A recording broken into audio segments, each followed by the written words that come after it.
Olá, meus amigos, sou o professor Vitor Stuck, mestre e doutor em Direito do Trabalho e professor do curso Fórum, e vim conversar com vocês sobre um tema extremamente relevante nesse momento em que nós estamos vivendo de pandemia, coronavírus e afastamento total, quarentena, que envolve o tema férias.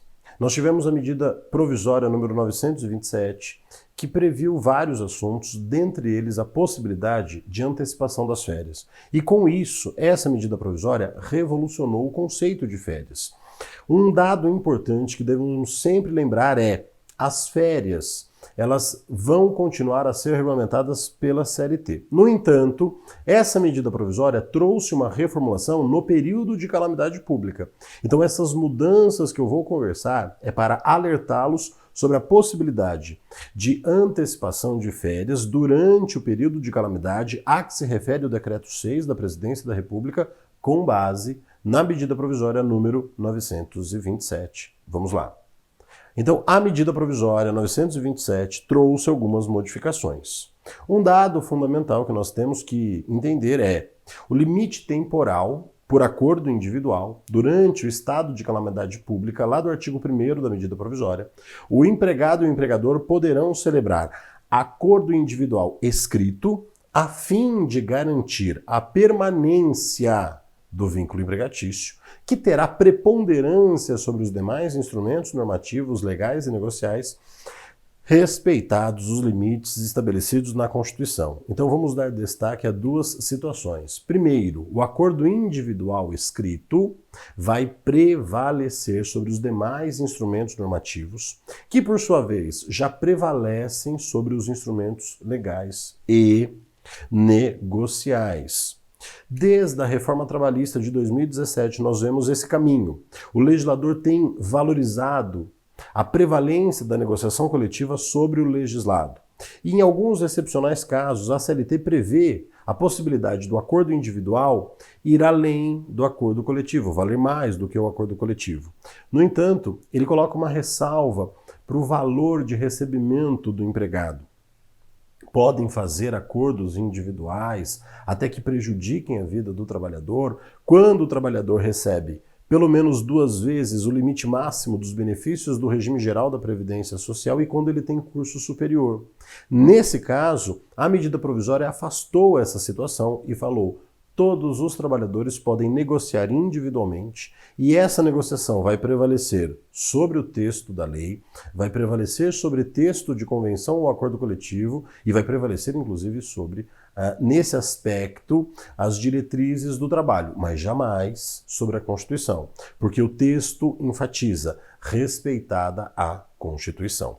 Quando nós falamos em circunstâncias, os limites da medida provisória vão envolver, dentre outras coisas, o item 2, que é o ponto que nós falaremos nesse momento, a possibilidade de antecipação de férias, e o item 3, concessão de férias coletivas.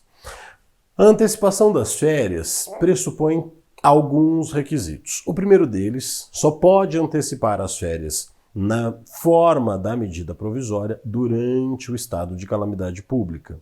Além disso, tem que ter a iniciativa do empregador, ele que vai falar com o empregado. A comunicação clássica da antecedência das férias é de 30 dias. Aqui, durante o período de calamidade pública, a antecedência vai ser de no mínimo 48 horas. Tem que ser por escrito ou por meio eletrônico, com a indicação do período a ser gozado pelo empregado.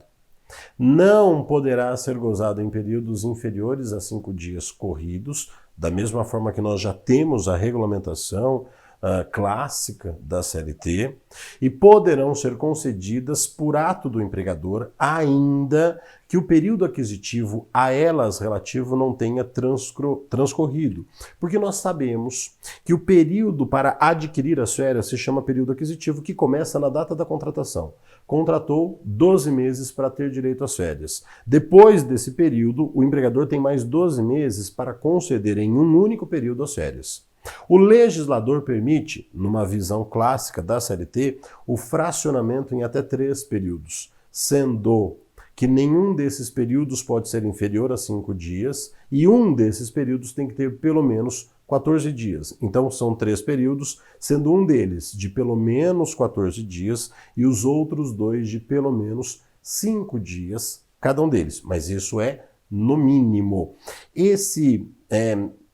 Essa possibilidade de redução, de fracionamento das férias, se aplica somente em relação ao empregado urbano, né? Os outros tipos de empregado têm regulamentação própria. Por exemplo, a empregada doméstica pode fracionar as férias somente em 2 períodos, e um deles tem que ter, no mínimo, 14 dias. Continuando em relação à medida provisória, nós temos ainda que o pagamento dessas férias antecipadas, ele poderá ser efetuado até o 5º dia útil do mês subsequente ao início do gozo das férias. Mais um ponto de mudança em relação ao pagamento clássico das férias, porque os artigos 137 e 142 da CLT prevêem que as férias são remuneradas com 2 dias de antecedência ao início do seu gozo. Então vai tirar as férias, tem que receber as férias 2 dias antes. Nesse caso da medida provisória, a medida provisória previu a possibilidade de pagar as férias até o mês subsequente. Começa a tirar as férias num mês, paga o período de férias até o 5º dia útil do mês seguinte. E as férias são todas remuneradas com acréscimo de 1/3. Isso é clássico porque está na Constituição. De acordo com a CLT, visão clássica, os empregados sempre recebem assim. As férias são remuneradas com o acréscimo de 1/3, tudo de uma vez. Pelo texto da CLT, 2 dias antes do início do gozo tem que pagar as férias mais 1/3 do valor das férias. Durante o período de calamidade, não precisa pagar dessa forma. Durante o período de calamidade, as férias vão ser remuneradas em até um mês, né? Até o 5º dia útil do mês seguinte, e esse 1/3 vai ser pago até a segunda parcela do 13º. Então, em relação ao pagamento das férias, ela pode ser efetuada até o 5º dia útil do mês subsequente e o empregador poderá optar por efetuar o pagamento do adicional de 1/3 de férias logo depois da concessão até o dia 20 de dezembro, que é a data de pagamento previsto para a segunda parcela do 13º. O eventual requerimento por parte do empregado de concessão de 1/3 de férias em abono pecuniário pode até acontecer e está sujeito à concordância do empregador, cujo pagamento também poderá ser feito até o dia 20 de dezembro. Ao passo que, tradicionalmente, quando nós temos as férias concedidas fora desse período de calamidade, lembra que o abono de férias deve ser pago junto com a concessão das férias. Nesse caso, o que mudou? As férias agora vão ser pagas até o 5º dia útil do mês subsequente e 1/3, e caso haja o abono, porque classicamente o abono é direito, durante o período de calamidade pressupõe a anuência do empregador, vão ser pagos até o dia 20 de dezembro. Temos mais um ponto a analisarmos que envolve a suspensão das férias daqueles que desempenham funções essenciais. Mas veja que a medida provisória deixou claro só para aqueles que desempenham funções essenciais, mediante comunicado formal da decisão ao trabalhador, por escrito ou por meio eletrônico, preferencialmente com antecedência de 48 horas.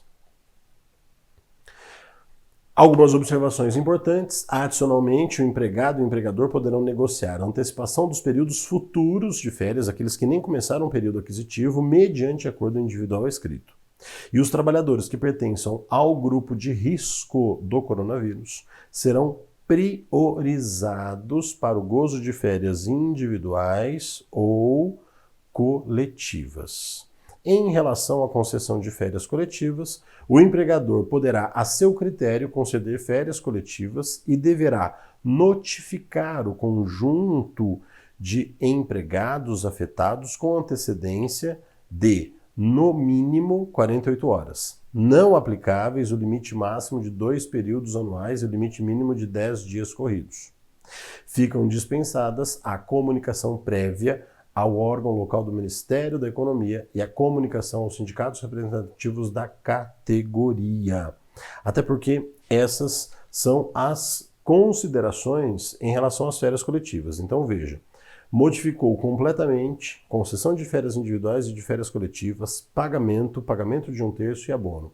Temos uma nova regulamentação das férias, completamente diferente da tradicional. Mas eu insisto, ela só valerá durante o período de calamidade que está no artigo 1º da medida provisória 927, que está atrelado ao decreto número 6, que fala que esse período dura até dezembro de 2020. Vamos ver como as coisas acontecem. Eu sou o professor Vitor Stuck, agradeço demais a sua atenção. Como eu sempre digo, estamos sempre juntos e agora, inclusive, durante o período da pandemia.